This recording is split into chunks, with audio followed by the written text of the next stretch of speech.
Shalom semuanya. Shalom. Shalom. Terima kasih Pak Kiki untuk pujiannya luar biasa ya. Saya senang banget Pak Kiki tadi nyanyinya terus main musiknya. Itu kayaknya Pak Kiki ini apa? Alirannya nge-jazz ya Pak ya? Ya, semuanya Bu, dangdut juga. Oh iya, saya menikmati banget ya, Jesse banget ini musiknya luar biasa. Saya Ah, suka sekali pujian puji, penyembahan dari Pak Kiki. Selamat pu- malam semuanya. puji Tuhan, Shalom terima Bapak Ibu yang kasih. terkasih dalam Yesus Kristus. Apa kabarnya? Luar biasa. Luar biasa. Oke, saya juga luar biasa diberkati Tuhan dalam kesehatan. Dan hari ini pertama kali saya mewarta di PD Santa Monica ini karena saya menggantikan Ibu Yani Odilia yang sedang sakit ya, yang belum bisa mewarta sampai saat ini. Oke, sebelumnya saya mau perkenalkan diri dulu karena kalau nggak kenal maka nggak sayang ya. Nama saya adalah Lindawati Pilat. Saya adalah pewarta dari komunitas Santo Thomas, bimbingan Ibu Chun Wahono. Ini adalah kegiatan saya sebelum wabah corona. Jadi selain mewarta, saya ngajar pendalaman Alkitab dari anak-anak muda sampai ibu-ibu muda, sampai dewasa umum, bahkan sampai oma-oma gitu ya. Juga membawa tur rohani maupun company outing. Ini kegiatan saya sebelum corona.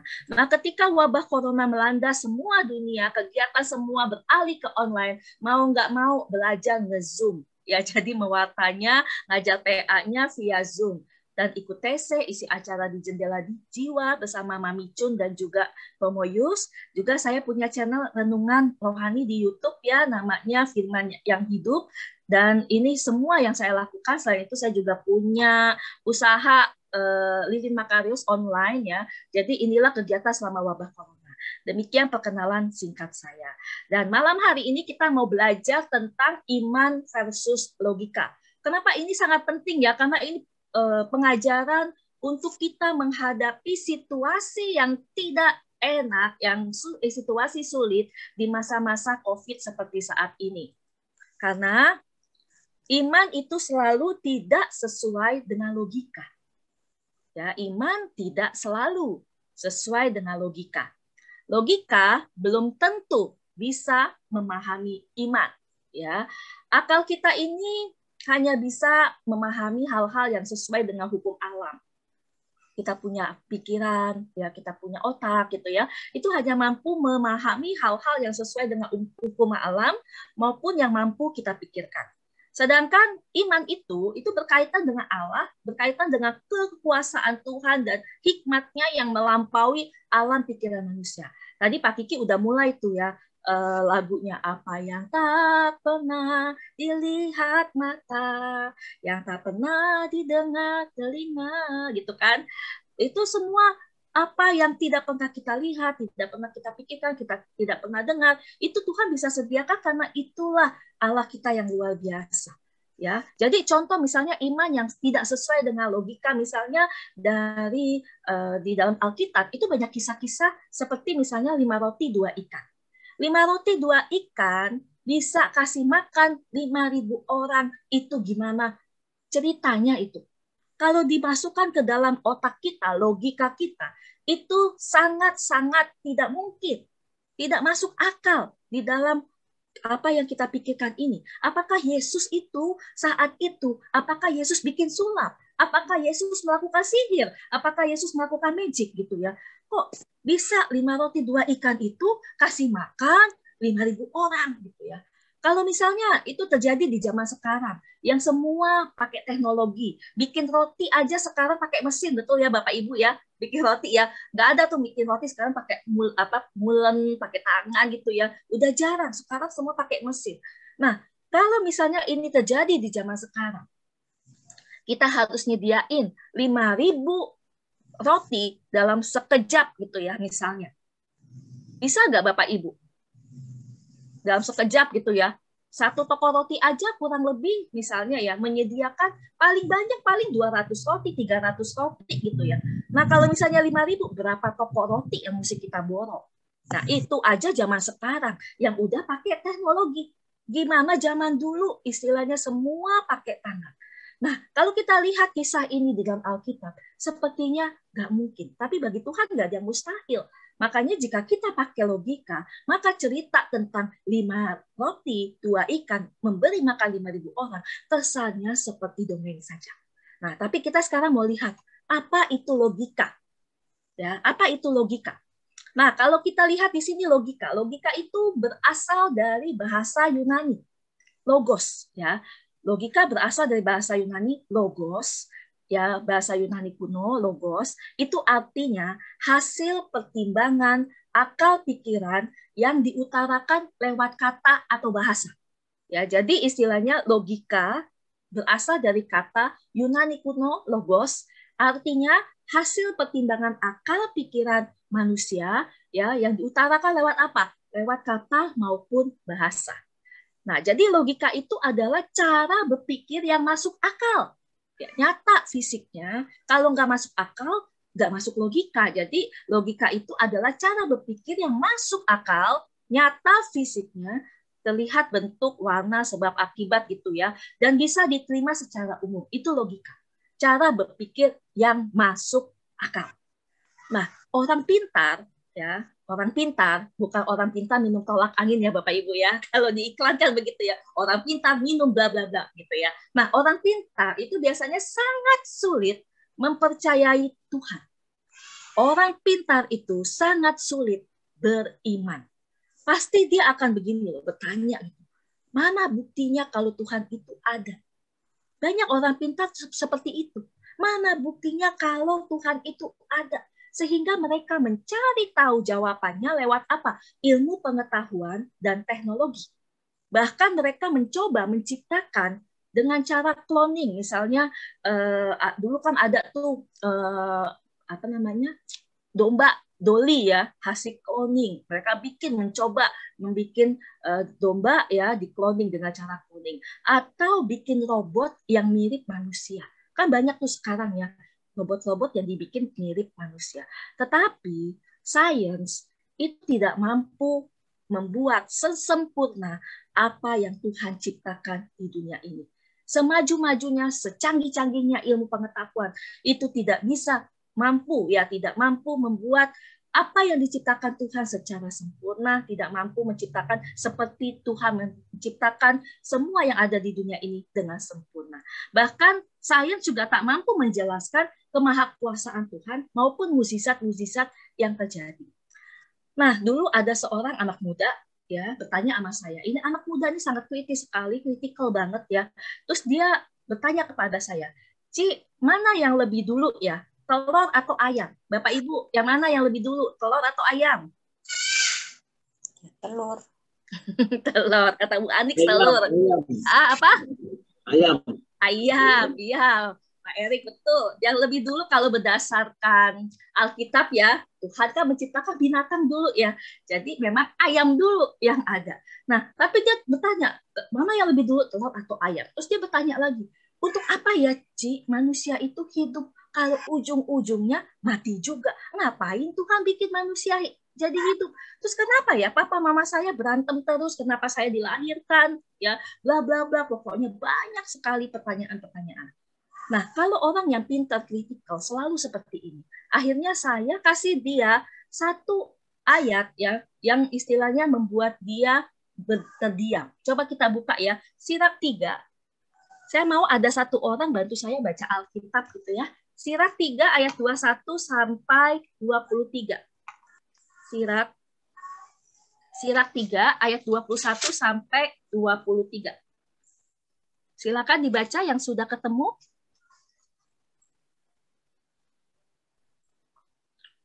Pakai ini aja deh, slide aja deh kalau susah. Yuk silakan satu orang baca yang ada di slide. Baik.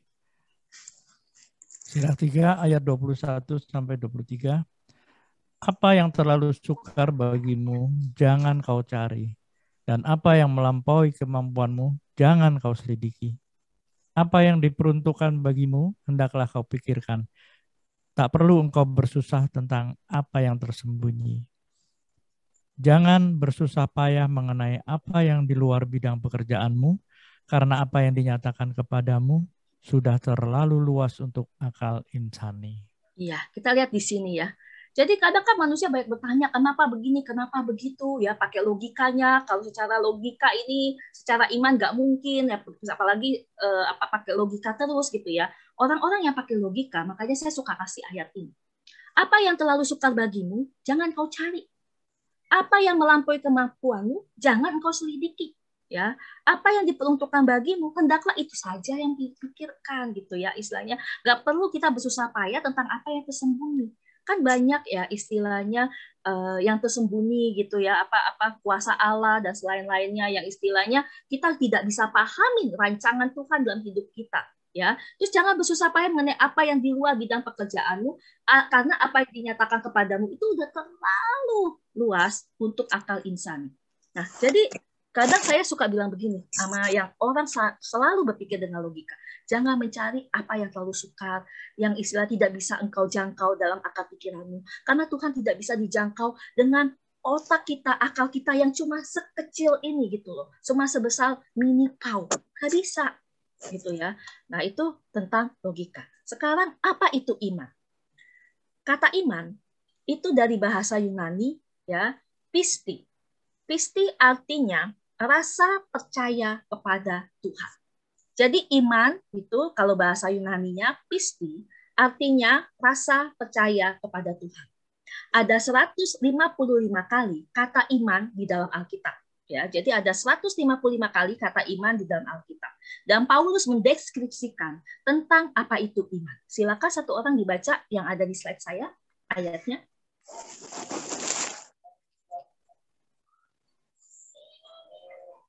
Silakan baca yang ada di slide saya, kelihatan. Iman adalah dasar dari segala sesuatu yang kita harapkan dan bukti dari segala sesuatu yang tidak kita lihat.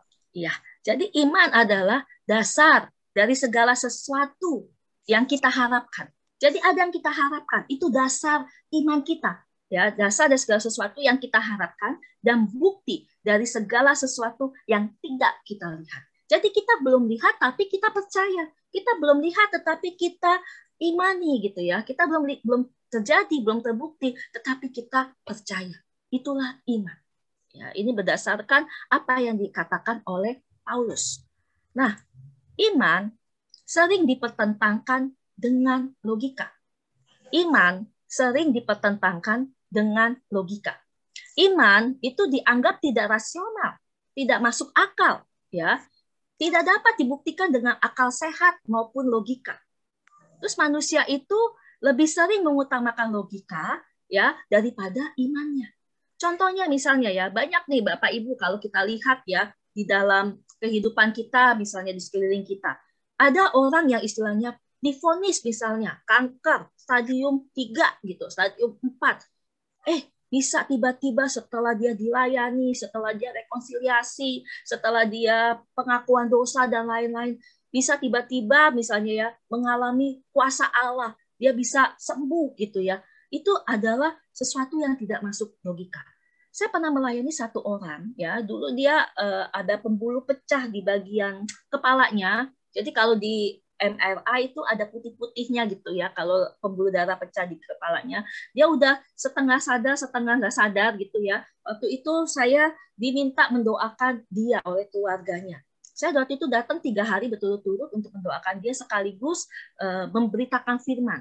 Karena kenapa saya kalau doain orang sakit, saya harus memberitakan firman. Karena firman itulah yang akan menjadi iman buat dia. Karena iman timbul dari pendengaran. Pendengaran akan firman Kristus. Jadi harus ada kabar gembira, kabar sukacita, Injil Tuhan yang harus diberitakan kepada dia. Nah, ketika dia menerima firman Allah, bersama-sama dengan tim kita berdoa, mendoakan dia, minta pertolongan Tuhan, minta kuasa Tuhan menjamah dia gitu ya.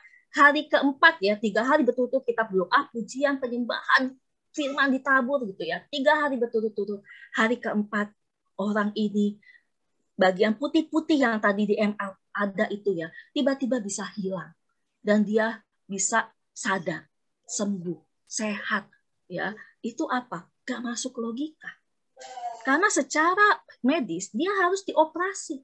Tetapi luar biasa imannya menyelamatkan dia. Jadi iman memang sering dipertentangkan dengan logika. Karena iman memang tidak sepenuhnya bisa dijelaskan, bisa dimengerti dengan akal sehat dan logika kita. Akibatnya kenapa banyak orang yang mengaku Kristiani itu lebih sering mengutamakan logikanya daripada imannya untuk mengatasi masalah-masalahnya. Nah, tetapi iman tidak akan membuat orang kehilangan logika. Bahkan iman juga bisa mampu membuat kita menggunakan akal sehat kita secara luar biasa dengan hikmat Tuhan. Nah, kita mau belajar dari salah satu tokoh yang sangat luar biasa, yaitu Abraham, bapak iman kita. Ya, mari kita buka ya Roma 4 ayat 18 sampai 25. Roma 4 ayat 18 sampai 25. Kita baca bergantian. Ya. Bapak Ibu sudah sediakan ini Roma 4 ayat 18 sampai 25. Saya baca yang genap ya. Salah satu orang bantu saya baca ya, kita tiktokan ya. Bapak atau Ibu baca yang ganjil. Saya baca yang genap dulu. Roma 4 mulai dari ayat 18. Sebab sekalipun tidak ada dasar untuk berharap, namun Abraham berharap juga dan percaya bahwa ia akan menjadi bapa banyak bangsa menurut yang telah difirmankan. Demikianlah banyaknya nanti keturunan. Silakan. Imannya tidak menjadi lemah, walaupun ia mengetahui bahwa tubuhnya sudah sangat lemah, karena usianya telah kira-kira 100 tahun, dan bahwa rahim Sarah telah tertutup. Tetapi terhadap janji Allah ia tidak bimbang, karena ketidakpercayaan. Malah ia diperkuat dalam imannya dan ia memuliakan Allah. Dengan penuh keyakinan bahwa Allah berkuasa untuk melaksanakan apa yang telah ia janjikan. Karena itu, hal ini diperhitungkan kepadanya sebagai kebenaran. Kata-kata ini, yaitu hal ini diperhitungkan kepadanya, tidak ditulis untuk Abraham saja, tetapi ditulis untuk kita, sebab kepada kita pun Allah memperhitungkannya. Karena kita percaya kepada Dia yang telah membangkitkan Yesus Tuhan kita dari antara orang mati. Yaitu Yesus yang telah diserahkan karena pelanggaran kita dan dibangkitkan karena pembenaran kita. Demikianlah sabda Tuhan. Syukur kepada Allah. Mari sekarang kita perhatikan ayat per ayat ya. Kita mau belajar dari bapak iman kita yaitu Abraham. Kita perhatikan ayat 18. Sekalipun tidak ada dasar untuk berharap, namun Abraham berharap juga dan percaya bahwa ia akan menjadi bapa banyak bangsa menurut yang telah difirmankan. Demikianlah banyaknya nanti keturunanmu. Perhatikan kata-kata sekalipun tidak ada dasar untuk berharap. Kalau yang punya Alkitab seperti ini ya, garisin, kasih stabilo ya, kasih warna hitam lagi nggak kelihatan ya, hijau, merah, kuning ya, pokoknya kasih warna gitu ya. Sekalipun tidak ada dasar untuk berharap, garis bawahnya.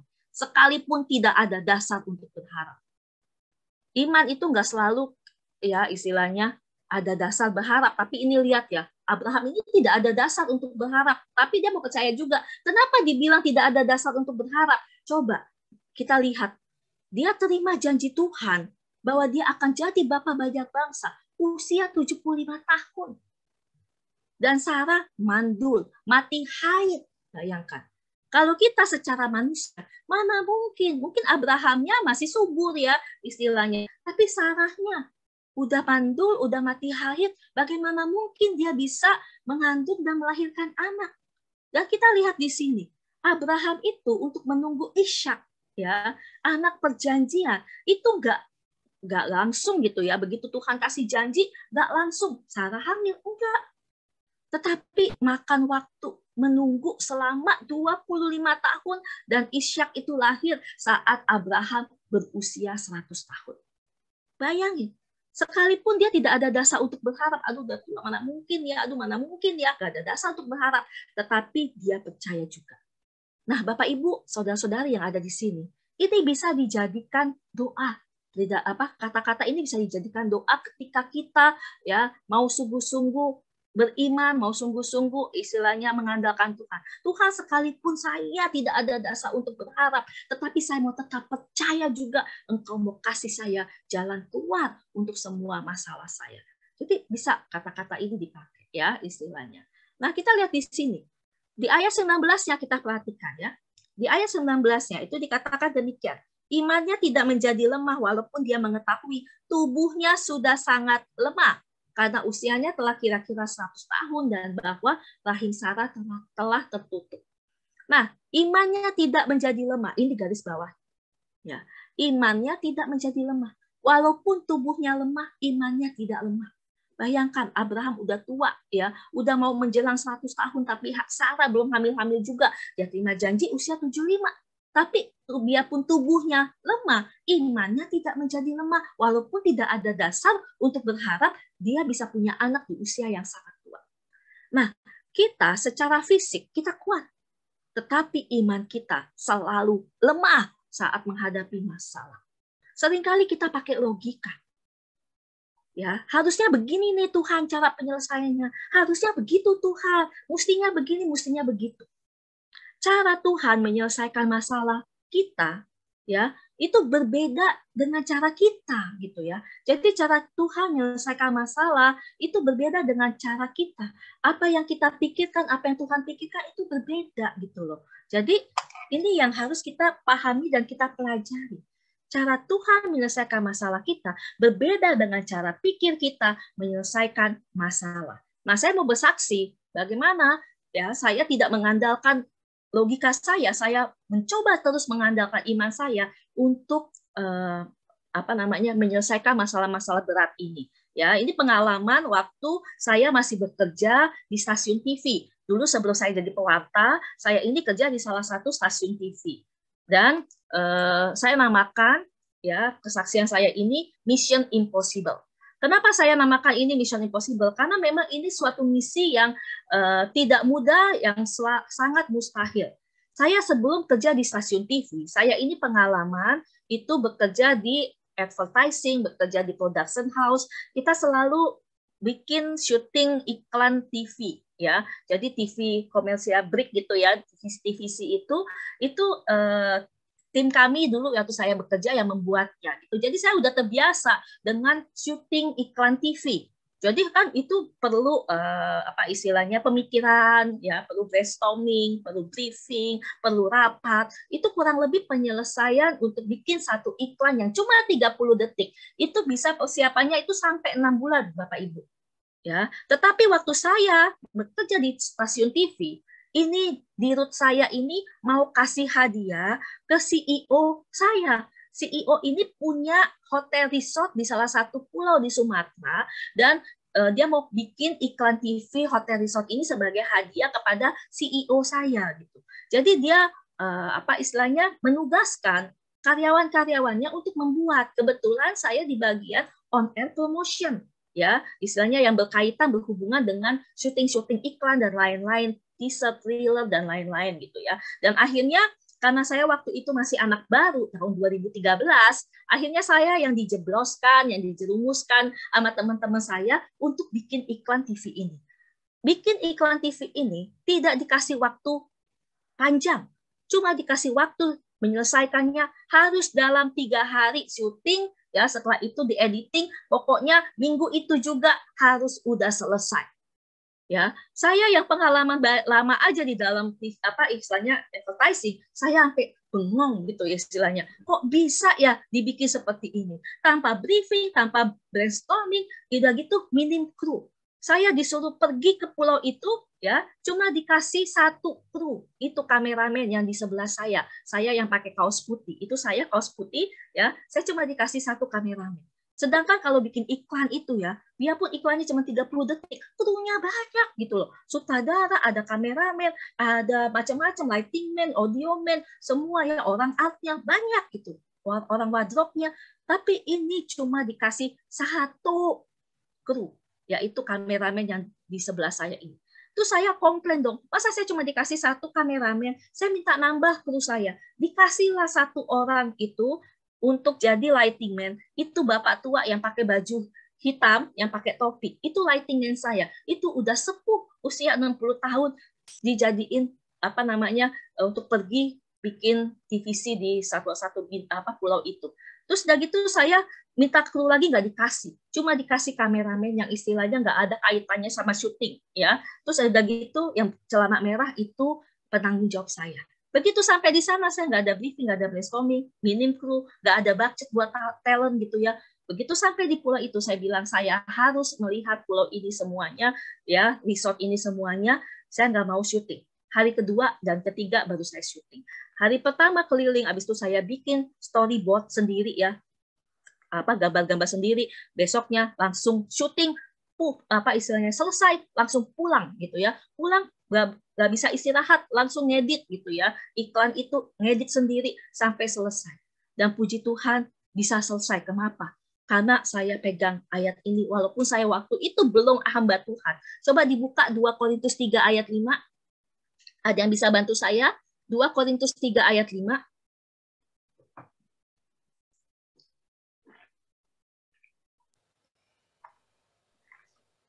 Silakan.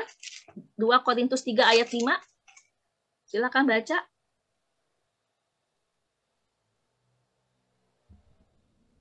Ada yang bisa bantu saya baca 2 Korintus 3 ayat 5? Dengan diri kami sendiri, kami tidak sanggup untuk memperhitungkan sesuatu seolah-olah pekerjaan kami sendiri. Tidak, kesanggupan kami adalah pekerjaan Allah. Ya, kesanggupan kita itu pekerjaan Allah. Dengan diri saya sendiri, saya nggak sanggup, nggak mampu bikin iklan TV dalam waktu 3 hari. Ya, tidak ada kru segala macam, sangat minim semuanya. Ya, saya nggak tahu itu hotel apa, tapi kita lihat kesanggupan saya pekerjaan Allah. Itu yang saya pegang. Seperti yang dikatakan di Roma 4 ayat 20 sampai 21. Tetapi terhadap janji Allah, Abraham tidak bimbang karena ketidakpercayaan. Malah ia diperkuat dalam imannya dan ia memuliakan Allah dengan penuh keyakinan bahwa Allah berkuasa untuk melaksanakan apa yang telah Dia janjikan. Jadi, Bapak, Ibu, Saudara-saudari, di masa-masa sulit kita harus pegang ini. Terhadap janji Tuhan kita tidak bimbang, ya. Malah kita yakin bahwa Allah berkuasa melaksanakan janji itu sampai selesai. Tuhan kalau kerja untuk kita, Tuhan kalau pelihara kita, Tuhan kalau menjaga kita, itu enggak setengah-setengah. Tuhan akan lakukan itu sampai akhir. Makanya kalau dalam doa, saya juga tambahin ini. Ya, selain tadi kata-katanya, sebab sekalipun tidak ada dasar untuk berharap, namun saya berharap juga terhadap janji Tuhan. Saya tidak bimbang. Saya yakin sepenuhnya Tuhan berkuasa melaksanakan janji itu kepada saya. Jadi saya suka sekali kalau berdoa itu ya, memakai kata-kata firman. Kenapa? Karena firman itu berkuasa, Bapak Ibu. Ya, jadi kita bisa katakan terhadap janji Tuhan saya tidak bimbang. Saya yakin sepenuhnya Tuhan berkuasa melaksanakan janji itu kepada saya. Di Yeremia 29 ayat 11, Tuhan bilang, ya, rancanganku bukan rancangan apa? Kecelakaan. Betul. Rancanganku bukan rancangan kecelakaan. Tetapi rancangan apa? Damai, sejahtera, masa depan, penuh harapan. Ya, Yeremia 29 ayat 11 bilang begitu. Ya, rancangan Tuhan bukan rancangan kecelakaan dalam hidup kita, tetapi rancangan damai sejahtera, masa depan penuh harapan. Nah, saya ada satu lagi kesaksian saya. Saya namakan ini Amazing Grace Vacation. Kenapa saya bilang Amazing Grace Vacation? Karena itu, ya, karena ini luar biasa cara Tuhan yang tadi saya bilang. Rancangan Tuhan itu bukan rancangan kecelakaan. Saya waktu itu ya mendapat hadiah pergi ke Hong Kong untuk 2 orang. Akhirnya saya pergi dengan cici saya. Nah, cici saya sama saya itu beda tipe. Saya nggak suka belanja, cici saya demen belanja gitu ya. Jadi selama di Disneyland, waktu itu pergi ke Disneyland, dia masuk dari satu toko ke toko lain, saya sibuk bawain dia punya barang belanjaan, sampai saya tidak memperhatikan saya punya tas. Ternyata tas saya, Bapak Ibu, itu terbuka dan istilahnya saya punya dompet ukuran segini, ukuran A5. ya, itu isinya paspor, tiket pesawat, uang dolar Hong Kong, itu semuanya hilang, dicopet ya. Waktu itu saya shock ya, shock. Kalau Bapak Ibu ngalamin itu ya di luar negeri, terus dicopet ya, Pak Henry dicopet ya di luar negeri. Paspornya diambil, tiket pesawatnya diambil sama uang itu karena ada di dalam satu dompet. Apa yang Pak Henry lakukan ketika itu? Besok mesti pulang ke Indonesia. Lapor polisi. Lapor polisi. Panik nggak Pak? Besok mesti Panik. pulang Pak? Iya. Pasti panik ya? Iya. Oke, saya mau tanya ibu-ibu. Biasanya ibu-ibu lebih responsif nih ya. Ada ibu siapa di sini? Ibu Desi deh, Ibu Desi. Ibu Desi kalau ngalamin seperti saya, Ibu Desi, ya, lagi liburan nih, enak-enak lagi liburan, kecopetan, paspor, tiket pesawat, uang dolar Hong Kong, satu dompet hilang, ya. Gimana reaksi Ibu Desi? Saya? Ya, Ibu Desi yang pakai baju biru. Oh, oke. Panik. Ya. Panik. Terus apa lagi? Panik, bingung, nggak bisa belanja. Nangis betul ya. Nangis, ya. Biasanya ibu-ibu deh ya udah panik pasti nangis, teriak-teriak, terus main salah-salahan, kamu sih belanja melulu ya, aku jadi repot ngangkat-ngangkat barang gitu ya. Tapi saya waktu itu cuma diam. Saya masih gak percaya itu terjadi sama hidup saya gitu ya. Dibawa ke kantor polisi, ditanya-tanya sama polisi Hong Kong, iya pokoknya jawab aja, tapi sambil bengong gitu, sambil bingung gitu ya. Terus begitu sampai di hotel, saya bilang sama cici saya nggak mau masuk kamar. Karena kalau saya masuk kamar, saya nangis. Saya bisa jejeritan gitu ya. Jadi saya diam di lobi, saya berdoa, saya telepon teman-teman saya istilahnya SMS ya, zaman itu belum ada WA gitu ya, zaman itu masih zaman BB gitu ya. Saya BB teman-teman saya, minta tolong doain ya, karena saya percaya ada kuasa doa, karena dua orang berkumpul minta sesuatu atas nama Tuhan, Tuhan kabulkan. Jadi itu ada kuasa doa ya, doa bersama itu. Nah, saya minta tolong teman-teman saya doakan saya sambil saya berdoa di lobi hotel. Saya cuma punya pegangan satu ayat ya, sebab bagi Tuhan tidak ada yang mustahil. Itu aja ya. Terus ada satu ayat lagi yang saya ingat, segala perkara dapat saya tanggung di dalam Dia yang memberi kekuatan kepadaku. Udah, saya cuma doa Bapa kami, doa yang saya bisa, karena doa panik kan bingung ya, doanya apa ya kalau lagi panik ya. Jadi saya doa seperti itu, saya cuma perkatakan bagi Tuhan gak ada yang mustahil, saya pasti pulang ya ke Indonesia. Nah, jadi setelah saya imani, walaupun secara logika ya, itu nggak mungkin itu bisa terjadi, karena apa? Saya telepon ke Kedutaan Indonesia. Kedutaan Indonesia tidak bisa memberikan paspor ekspres. Ya, jadi mesti nunggu ya. Saya waktu itu kan kejadiannya hari Sabtu ya, Minggu harus pulang. Jadi harus nunggu hari Senin dan jadi paspornya 5 hari kerja. Dan saya udah nggak ada duit ya, udah nggak ada apa segala macam, tiket pesawat kan mesti beli lagi gitu ya. Saya cuma mengandalkan Tuhan saja. Ya, saya cuma mengandalkan Tuhan. Akhirnya ketika saya berdoa, saya minta tolong teman-teman doakan saya, kuasa Allah terjadi. Ya, iman kita yang sebesar biji sesawi mampu menyelamatkan kita karena Tuhan kita yang luar biasa. Dan akhirnya saya ditelepon oleh Disneyland bahwa pasportnya ketemu. Saya datang ke sana malam-malam dan ternyata benar itu paspor saya, ada tiket pesawatnya, uang dolarnya hilang. Gak apa-apa, ambil aja ya uangnya ya, kita bisa apa istilahnya, kita kerja lagi, kita bisa menghasilkan uang. Nah, itu ajaib cara Tuhan menolong dan tidak pernah terlambat. Itu amazing. Ya, amazing sekali. Nah, jadi kita lihat di sini. Logika tidak akan pernah mendatangkan mukjizat, tetapi iman bisa. Logika terbatas, tetapi iman tidak dapat dibatasi sekalipun dengan logika. Jadi ini yang kita harus pegang. Logika tidak akan pernah bisa mendatangkan mukjizat, tetapi iman bisa. Logika kita terbatas, tetapi iman tidak dapat dibatasi oleh logika. Maka kita perhatikan ya, baik-baik ya di ayat yang selanjutnya di Roma 4 ya, ayat yang ke-22 sampai 25. Itu dikatakan demikian. Karena hal itu diperhitungkan kepadanya sebagai kebenaran. Kata-kata hal itu diperhitungkan kepadanya tidak ditulis untuk Abraham saja, tetapi ditulis untuk siapa? Untuk kita juga. Ya. Jadi kita harus belajar gitu ya, mengimani perkataan-perkataan Tuhan yang kita dengar. Banyak janji-janji Tuhan itu ada di sini. Misalnya ya, pencobaan-pencobaan yang kita alami adalah pencobaan biasa yang tidak melebihi kekuatan kita. Karena Tuhan itu apa?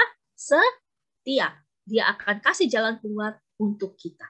Ya, dengan bilu-bilunya kita disembuhkan. Kita tahu janji-janji Tuhan yang ada di sini. Tetapi itu jangan cuma hanya janji-janji Tuhan yang kita tahu. Tapi kita harus belajar mempercayai seperti Abraham.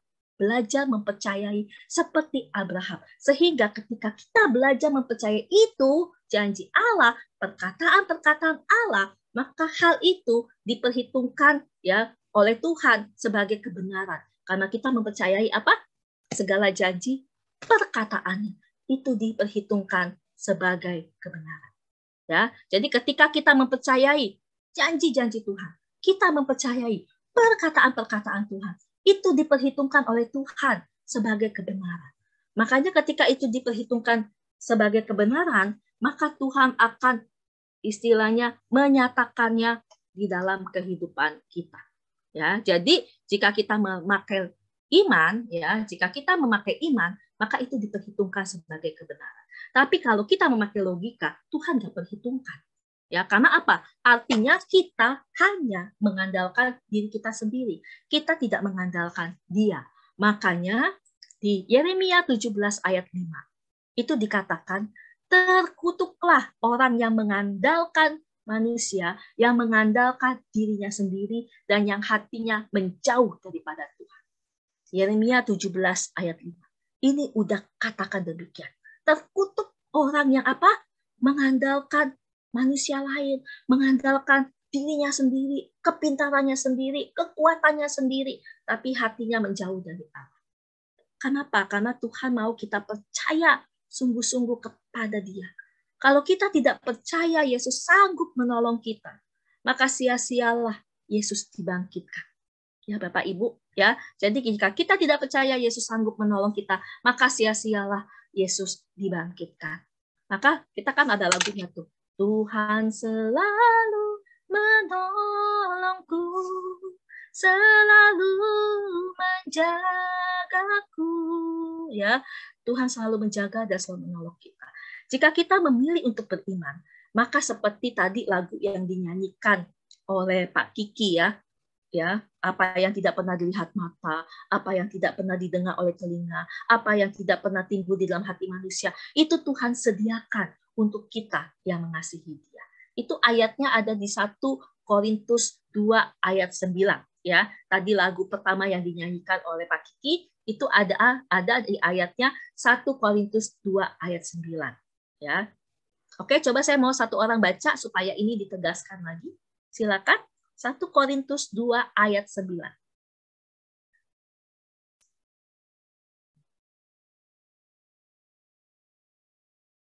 Silakan.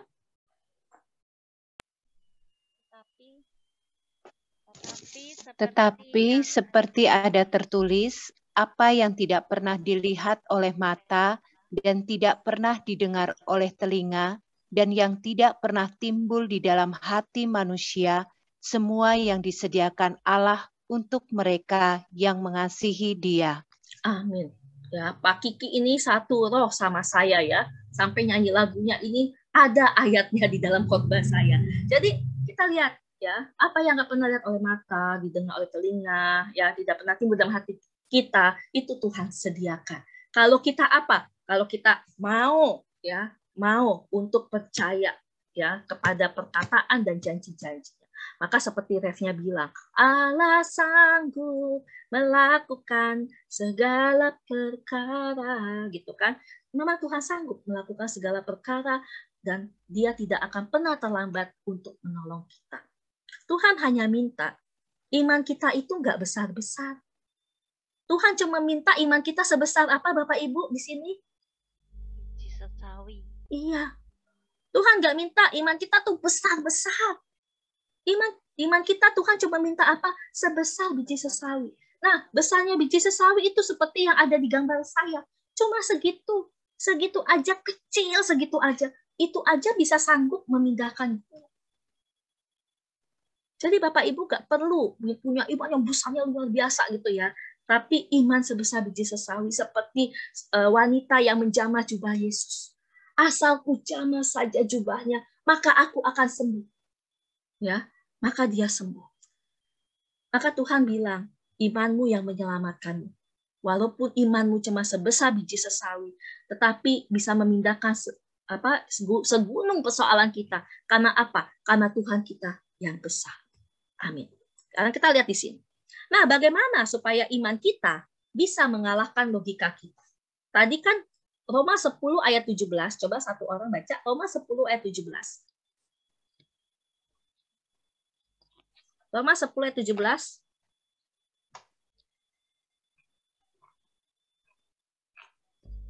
Ayat 17. Jadi iman timbul dari pendengaran dan pendengaran oleh firman Kristus. Iya, iman timbul dari pendengaran, pendengaran akan firman Kristus. Ya, jadi bagaimana supaya iman kita ini bisa mengalahkan logika kita?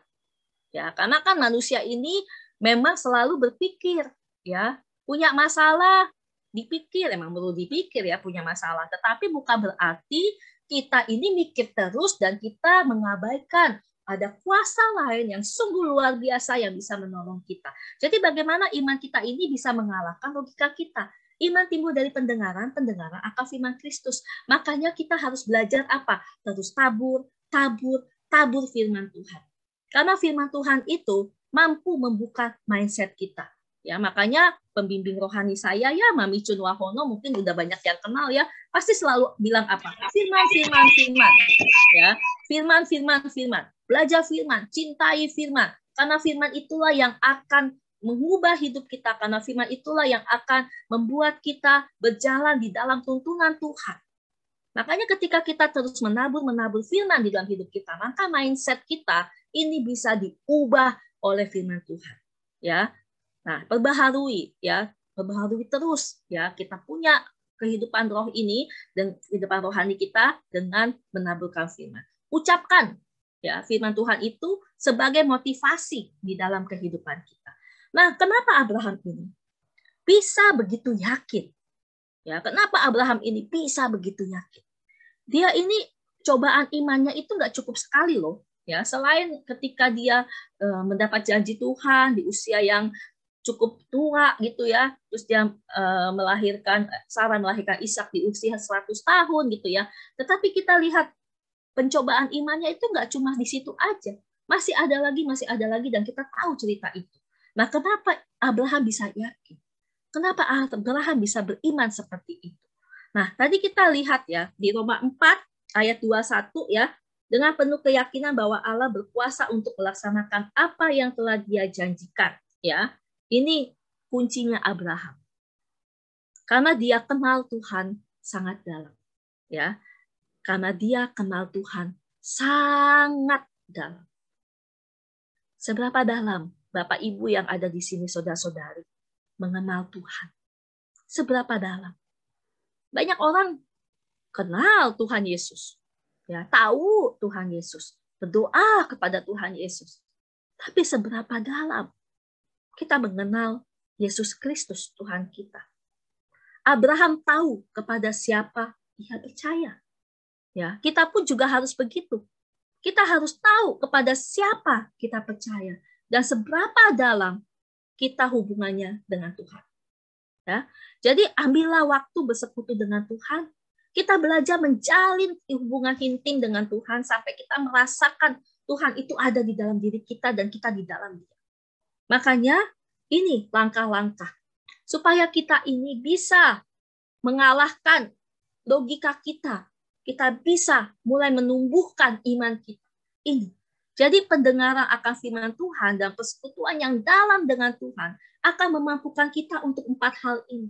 Jadi kita latih diri kita ini, disiplinkan rohani kita ini dengan terus menabur firman Tuhan, terus bersekutu sama Tuhan dalam merasakan hubungan yang sangat dalam dengan Tuhan, sehingga kita dimampukan untuk melakukan 4 hal ini supaya logika kita ini bisa bergeser ya kepada iman. Nah, kita lihat di sini. Kita akan dimampukan untuk melakukan 4 hal ini. Hal pertama adalah memilih tetap percaya walaupun tidak ada dasar untuk berharap. Ya, seperti yang dikatakan di ayat 18. Ya, jadi istilahnya langkah pertama untuk kita bisa mengalahkan logika kita supaya kita beriman, kita harus tetap percaya walaupun nggak ada dasar untuk berharap. Ya, misalnya kita percaya, misalnya kita divonis salah satu penyakit misalnya ya, terus dokter udah mengangkat tangan misalnya gitu. Tetapi kita tetap percaya walaupun nggak ada dasar untuk berharap, kita percaya Tuhan pasti akan memulihkan kita. Ya, itu yang pertama, memilih tetap percaya walaupun tidak ada dasar untuk berharap. Yang kedua, memilih tidak bimbang terhadap janji Tuhan. Ketika janji Tuhan yang kita baca di dalam firman Tuhan ini, ya, kita harus pegang kuat-kuat. Ya, kita harus remakan perkataan Tuhan, janji Tuhan dalam hidup kita. Jadi janji Tuhan itu yang kita baca. Kita pilih untuk tidak bimbang terhadap janji itu. Yang ketiga kita memilih memperkuat iman dengan melihat janji Tuhan, ya, sambil memuliakan namanya. Abraham adalah orang yang selalu memuliakan nama Tuhan. Kita juga begitu. Walaupun di saat-saat yang sulit kita lakukan bersyukur kepada Tuhan, ya, kita perkuat iman kita melihat janji itu, kita bersyukur suatu saat kita akan menikmati janji Tuhan, ya, bersyukur ya dengan apa yang terjadi dalam hidup kita. Terus yang keempat adalah memilih yakin sepenuhnya akan kuasa Tuhan yang bekerja sampai akhir. Ini jadi untuk mengalahkan logika kita pilih ya. Yakin sepenuhnya dengan kuasa Tuhan bekerja sampai akhir. Hidup itu adalah pilihan, Bapak Ibu. Ya, jadi kita harus menentukan pilihan hidup kita mulai dari sekarang. Kita mau milih beriman atau kita mau milih main logika-logikaan. Makanya 4 hal ini saya kasih ya kata di awal itu memilih. Karena kita memang dikasih free will sama Tuhan, hak bebas. Tuhan kasih kita hak bebas untuk memilih, ya, free will. Nah, free will-nya kita, kehendak bebas kita harus gunakan untuk apa? Memilih 4 hal ini.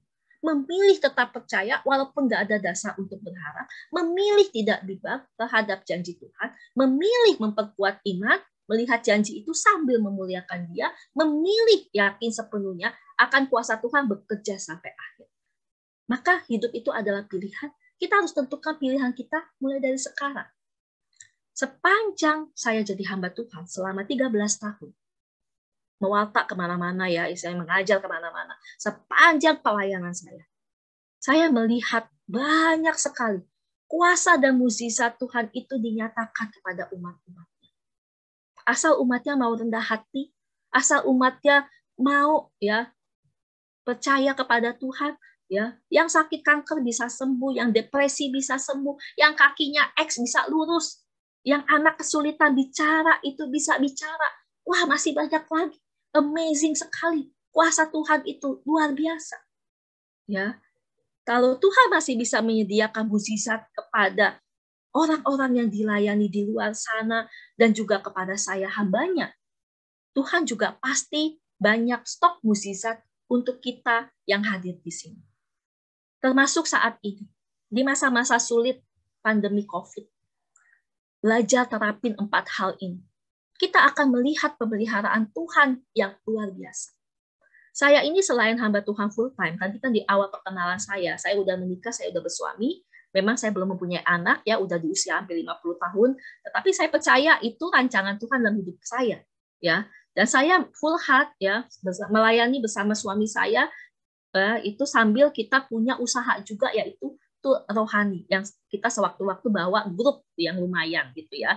Nah, ketika awal-awal COVID, tur udah nggak bisa jalan, ya, tur saya malah merugi, banyak orang minta refund. Tetapi saya pilih melakukan 4 hal ini. Memilih tetap percaya walaupun tidak ada dasar untuk berharap ya. Itu istilahnya, nggak ada tur lagi, nggak ada penghasilan lagi, ya malah yang ada rugi, saya harus balik refund orang, banyak sekali, ya. Terus saya belajar untuk memilih nggak bimbang akan janji Tuhan, karena saya percaya rancangan Tuhan bukan rancangan kecelakaan, ini bukan kecelakaan, tetapi Saya percaya ada masa depan penuh harapan menanti saya. Ya, terus memilih memperkuat iman melihat janji Tuhan. Ya, saya percaya Tuhan tidak meninggalkan anaknya sebagai seorang yatim piatu. Ketika saya punya masalah, Tuhan setia kasih jalan keluar. Ini saya imani.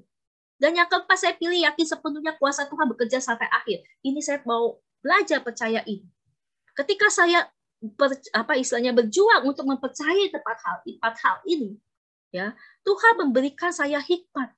Saya banting setir dari saya jadi tour guide, ya istilahnya bawa-bawa tour kemana-mana. Saya cuma jualan lilin saat ini. Sampai saya buka di salah satu marketplace gitu ya. Itu nggak langsung booming, nggak kita jualan langsung jebret banyak gitu ya. Tuhan berkati langsung berlimpah, enggak ya. Jadi istilahnya ada prosesnya, ada perjuangannya. Sempat hampir nggak bisa bayar cicilan, sempat hampir nggak bisa bayar refund tour orang-orang itu, ya kan. Tapi saya balik lagi, saya pegang kata-kata ini, 4 hal ini, ya. Saya mau belajar pakai iman Tuhan daripada saya pakai logika. Karena kalau pakai logika dengan kondisi saya seperti itu saat itu, saya bisa apa? Khawatir, bisa takut, bisa panik, hati nggak tenang, nggak bisa tidur. Ini saya lebih baik daripada saya seperti itu. Saya nyembah Tuhan aja, pujian penyembahan saya nyanyi, saya baca firman, saya terapkan 4 hal ini bersama suami saya. Maka ketika kita bersekutu, kita belajar mengenal Tuhan lebih dalam lagi, ya, maka luar biasa, ya, belahan demi belahan, ya, step by step. Mulai ada yang beli lilin, sampai akhirnya lilin saya laris manis. Terus udah gitu, dapat panggilan ngajar private gitu ya, ngajar private anak-anak kecil, matematika, puji Tuhan. Dapat lagi segala macam hal gitu ya, ngajar ini, ngajar itu. Akhirnya apa? Ya, biaya hidup itu bisa terpenuhi Bapak Ibu. Ya, biaya hidup bisa terpenuhi. Saya bisa bayar refund tour, saya bisa bayar cicilan tepat waktu. Itu karena bukan kuat dan gagah saya. Tetapi karena apa? Karena kita mau tunduk sama Tuhan, merendahkan hati. Kita nggak bisa pakai kekuatan sendiri. Kita butuh Yesus, kita butuh Tuhan. Ya, dan saya memilih 4 hal ini seperti yang dilakukan Abraham. Dan luar biasa. Saya belajar keras ya untuk bisa nge-zoom. Karena waktu itu saya gaptek. Saya belajar keras supaya saya bisa. Dan luar biasanya ya, semua hal dibuat Tuhan tepat pada waktunya. Saya bisa menguasai Zoom, saya bisa ngajar, saya bisa ini. Karena apa? Karena Tuhan yang memampukan saya, bukan kekuatan saya sendiri. Jadi Bapak Ibu, ingat bahwa hidup itu, hidup kita ini, semuanya adalah pilihan. Kita harus tentukan pilihan kita ini mulai dari sekarang. Mau pilih kita main logika terus, fokus sama masalah terus, akhirnya kita ketakutan, kita panik, kita khawatir, atau kita mau melangkah beriman, walaupun gak ada dasar untuk berharap. Terapkan 4 hal ini yang saya udah bagikan. Mau screenshot, silakan. Pakai ini. Maka ketika kita memilih berjuang, melakukan 4 hal ini, maka walaupun sulit, ya, jatuh bangun ada, terus berjuang. Maka kita akan melihat pemeliharaan Tuhan di masa-masa sulit ini. Apa yang tidak mungkin menjadi mungkin. Karena bagi Tuhan tidak ada yang mustahil. Dia akan kasih kita hikmat. Dia akan bukakan jalan. Dia akan bukakan pintu berkat bagi kita semua. Bagi Tuhan tidak ada yang mustahil. Dan kita lihat di sini ya, ayat yang tadi sudah dibaca. Tetapi seperti ada yang tertulis, apa yang tidak pernah dilihat oleh mata, apa yang tidak pernah didengar oleh telinga, dan yang tidak pernah timbul di hati manusia, semua yang disediakan Allah untuk mereka yang mengasihi Dia. Saya mau ada satu orang baca lagi ayat ini, supaya ayat ini meresap di dalam hati kita. Kata merekanya diganti saya. Mungkin Sylvia bisa bantu saya baca ini. Kata mereka ganti saya atau namamu sendiri. Silakan. Tetapi seperti ada tertulis, apa yang tidak pernah dilihat oleh mata dan tidak pernah didengar oleh telinga dan yang tidak pernah timbul dalam hati saya, semua yang disediakan Allah untuk saya yang mengasihi Dia. Amin. Ini full power. perkataan Tuhan itu full power. Ya, karena Yesaya 55 ayat 11 ada yang bisa bacain ya. Kenapa saya bilang ini perkataan Tuhan full power? Ini coba dibuka Yesaya 55 ayat 11, silakan. Ada yang bisa bantu saya baca?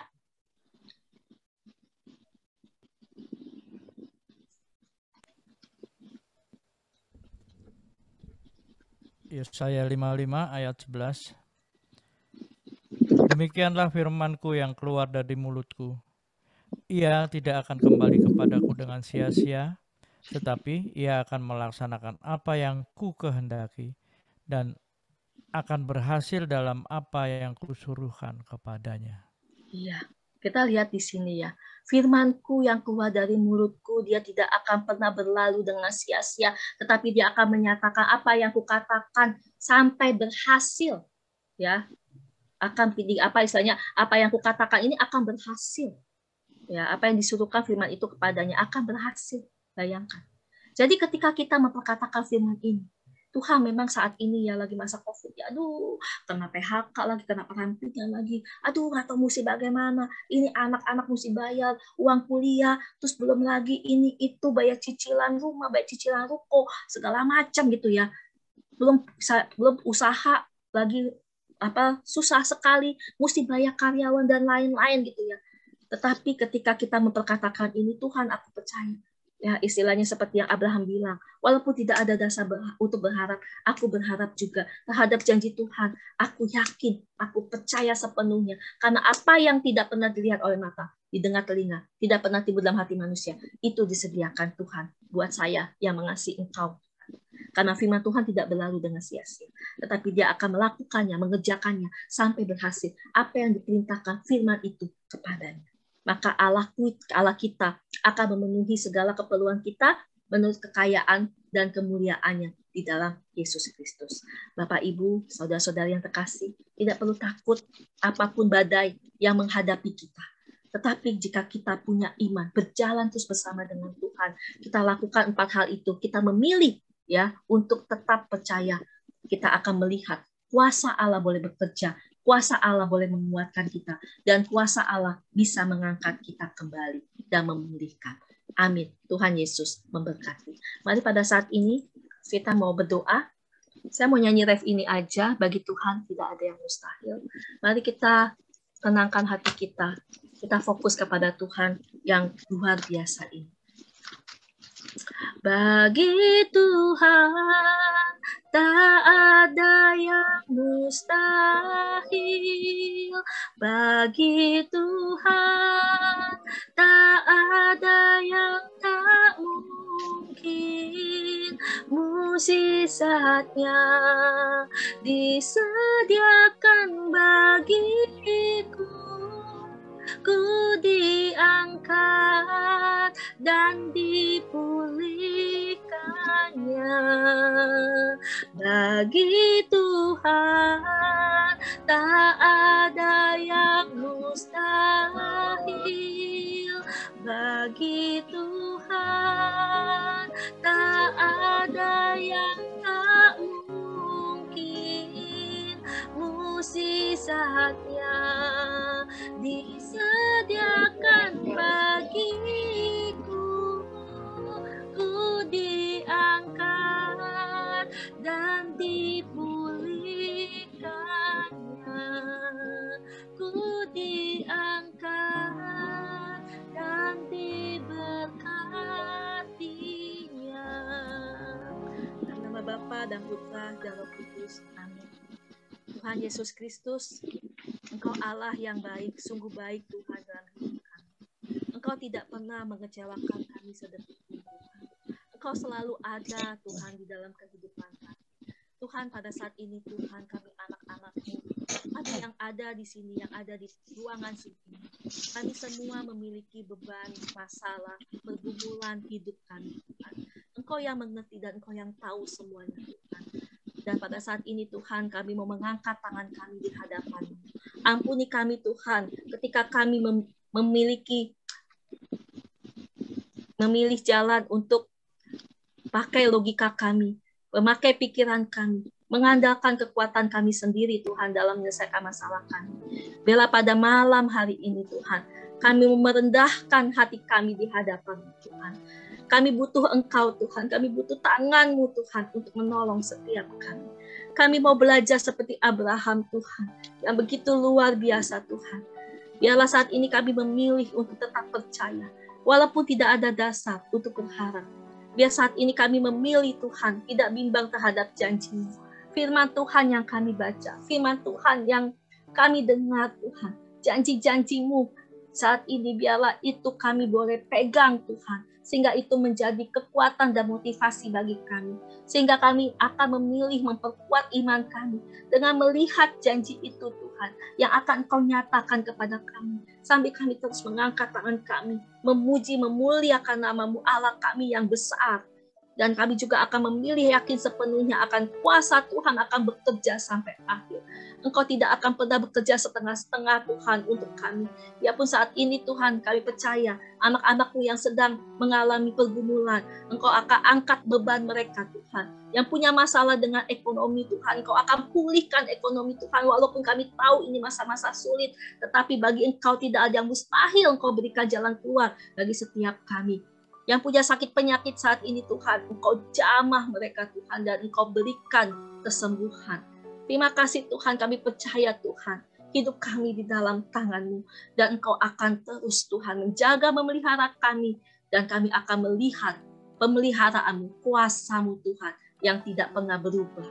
Terima kasih Tuhan, hamba-Mu sudah berhenti mengatakan firman-Mu, tetapi firman-Mu akan terus berkata-kata Tuhan, untuk setiap anak-anak-Mu di tempat ini. Dan Engkau berkati PD Santa Monica ini Tuhan, kiranya semakin banyak anak-anak Tuhan yang mau mendengarkan firman dan dijamah, dan Engkau dan mereka mengalami perubahan. Terima kasih Tuhan Yesus, terpujilah Engkau, Allah kami yang hidup dan berkuasa, kini dan sepanjang segala masa. Amin. Dalam nama Bapa, Putra, dan Roh Kudus. Amin. Tuhan Yesus memberkati.